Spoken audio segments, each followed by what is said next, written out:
Well, welcome to Professor Toby Walsh from the University of New South Wales.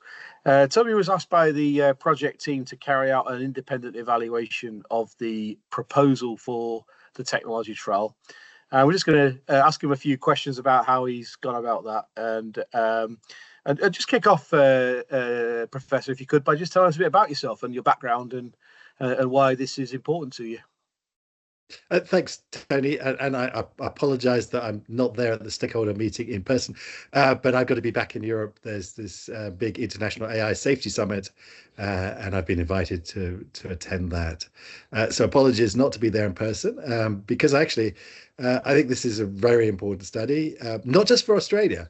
I think it's going to set really important precedents and standards for the rest of the world, because the rest of the world is waking up to the need perhaps to address these issues themselves.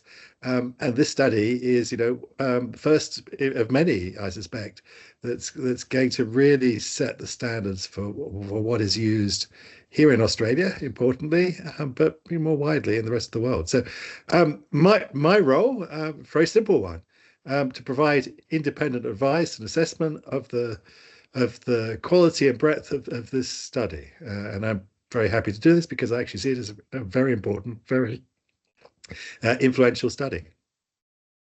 Brilliant. And what do you do in the university? What's your key role? I realised I didn't actually answer your first question. Yes, well, for those people who don't know who I am, I'm a professor of artificial intelligence at the University of New South Wales. I'm the chief scientist at their new AI Institute. And I've spent the last 40 years, ever since I went to university, trying to build technologies like artificial intelligence, which are, of course, integral part of some of the technologies being used in this study. And in the last half a dozen years, as AI has reached a maturity and started to be used in anger, I've been increasingly focused on how we do that in a responsible way. That is both a technical problem, about how we assess the fairness and bias within algorithms. That's an issue that will be addressed within this study, no doubt.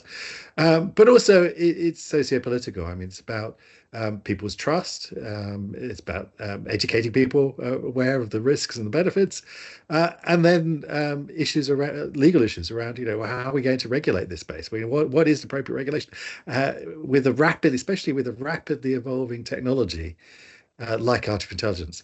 How do we go about that? So I spend a lot of time advising people like this, advising not-for-profits, advising people in civil society, the Australian Human Rights Commission, and the government itself. Until recently, the government had an expert advisory group, a temporary expert advisory group, advising them about what they should be thinking about in terms of regulating AI. And I was one of the dozen or so people who had the privilege to be sitting on that committee, advising the government, providing technical input to those really important discussions about how we should think about regulating the space. How do we deal with technologies like artificial intelligence, which are changing rapidly and will be different tomorrow, just as they were different yesterday?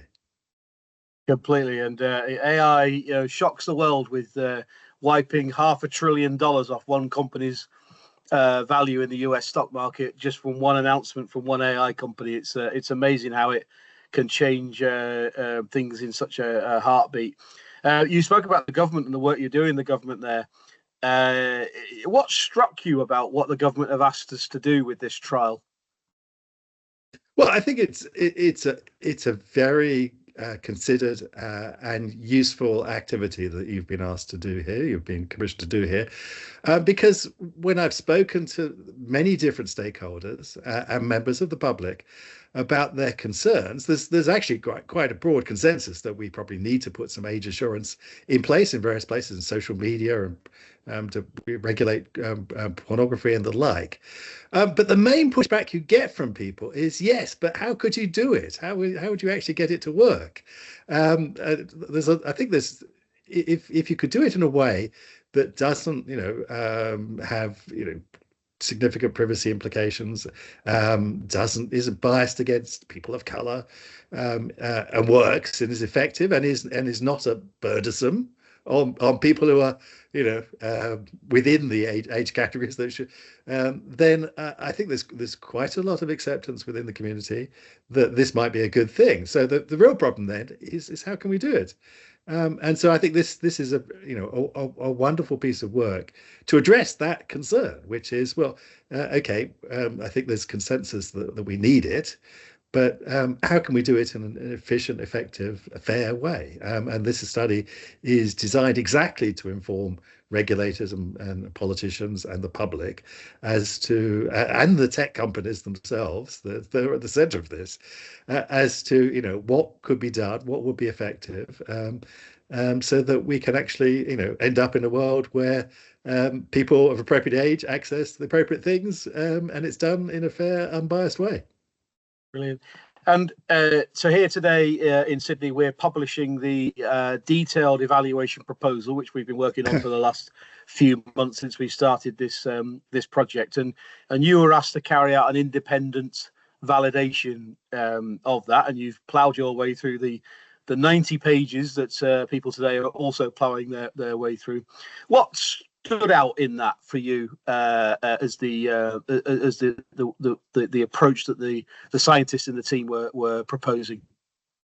Well, so I should reassure people that this wasn't just me reading the report and then writing a report. There was significant dialogue between myself and your team, which I appreciate, to help shape and mold it in the right direction. And I've been pleasantly surprised. This is a very thoughtful piece of work. It focuses on a number of issues which I think are important. It's very principle based, looking at the broad ethical principles, and of course, right at the center of that is human rights. We are talking about fundamental human rights here, about people's ability to access information and how to do that. It's also, not surprising, perhaps for people who know you, Tony, given your background, it's also very much driven by the standards work that's going on, not just here, but around the world in this space. There's significant work that's been underway for a number of years now, trying to develop appropriate standards for this space. And so that really is pretty central to the way that you've drawn it up.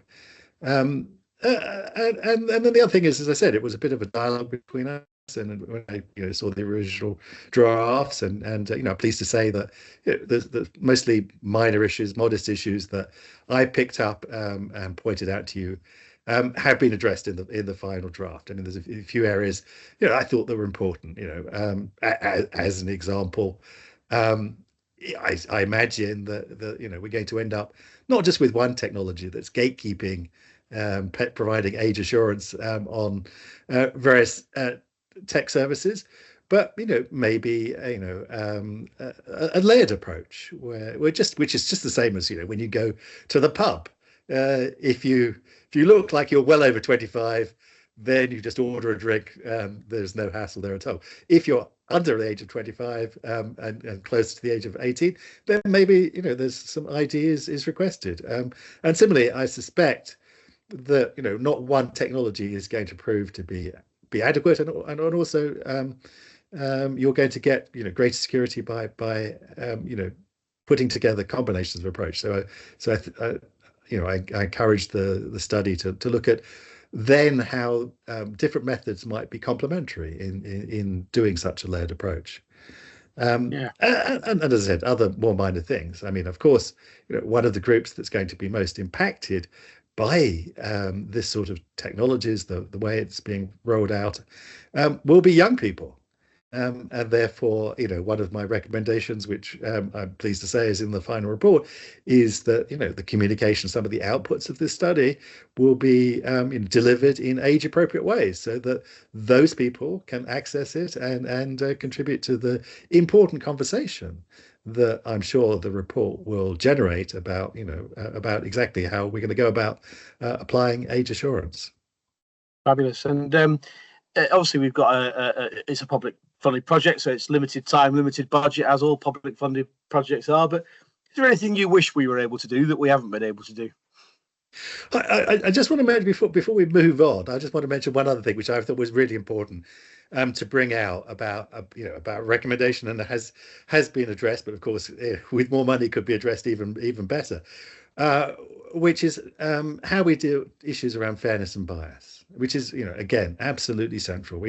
No one wants to roll out a technology where we discover that indigenous people now are being unfairly discriminated against and aren't able to access these services because the face recognition doesn't work, say perhaps for them, but it does work for people like me and you, Tony. So in terms of that, one of the most important things was making sure that we had statistically significant results for those minority groups.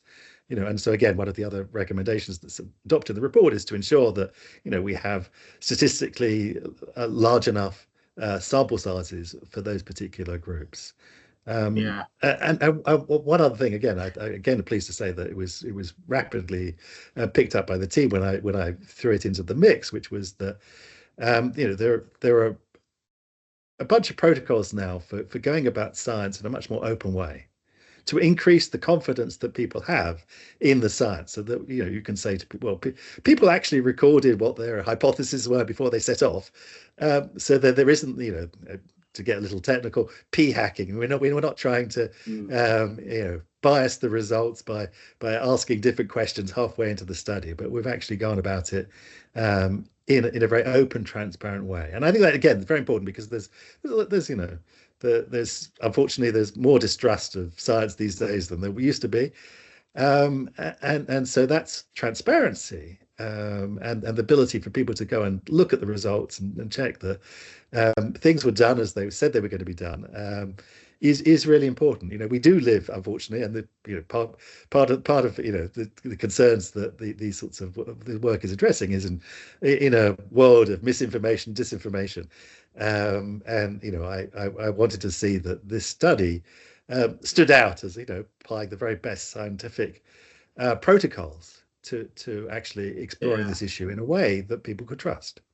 And I think one of the things we are proposing to do and will do is to make the raw data available, so that other scientists can reproduce what we've done and show the workings out. It's not just come up with a kind of glossy conclusion report based on interpretation or on inferences being drawn from the data, without sharing that data and without that open science framework that you talk about. Indeed, yes. I mean, otherwise, it's easy to cherry pick your results and hide things under the carpet. But even there again, I mean, that demonstrates that these are difficult, delicate issues to be addressed. I was very up for sharing the data, but again, that has to be done in a careful, thoughtful way, because people's privacy is real people are going to be used in this study. It's real people's faces and other biometric information that's going to be used, and so whilst data will hopefully be made available so that people can independently check and look at it and analyze it, that's got to be done in a way that protects the privacy of those people. So it's that again that requires planning, a careful, thoughtful study, and working out and getting their consent as well from the start. So these are the sorts of issues that I've been helping the study get on top of, and set a decent plan at the start. Because you can't ask for consent after you've published the data. You need the consent before you've actually collected the data. And so, just a general feel from you about how you feel the project is set now to go into its testing and the evaluation phase. Do you feel as though the evaluation proposal is achievable, and will deliver fair and open results for the objectives of the trial? Yeah, I'm very confident that you've set off on the right foot. It's an ambitious project. It's as we talked about in the intro, it's a rapidly evolving space. it's a pretty tight time schedule that you're working to. Nevertheless, I think it's now, you've got a very well designed study, and I'm confident it's going to produce, interesting, useful results that will really help inform this important conversation as to how we apply age assurance in a way that works. Yeah, fabulous. Well, people will know that this is a pre-recorded conversation, and here I am in the UK, and there you are in Australia, and we're swapping continents because you're coming over to Europe. I hope you have a safe journey and enjoy. I think it's Amsterdam you're coming to. Paris is it? It's Paris, but yeah, well, have a wonderful time and have a safe journey. And thank you very much for your time today. Thank you, Tony. And just for the people listening, if you would like to engage in a conversation, if you have concerns, please feel free to reach out to me. I'm very happy to hear any issues or anything that you wish to raise, and to be a conduit into this project. If you want to do that in a way that, for example, without having to reveal your identity to the team, or if you want to say something more controversial, please do feel free to reach out to me. You can find my email very easily. I'm very happy to engage with any interested stakeholder in this issue, and make sure that any issues, any concerns that you might have get appropriately addressed during the course of the rest of the project.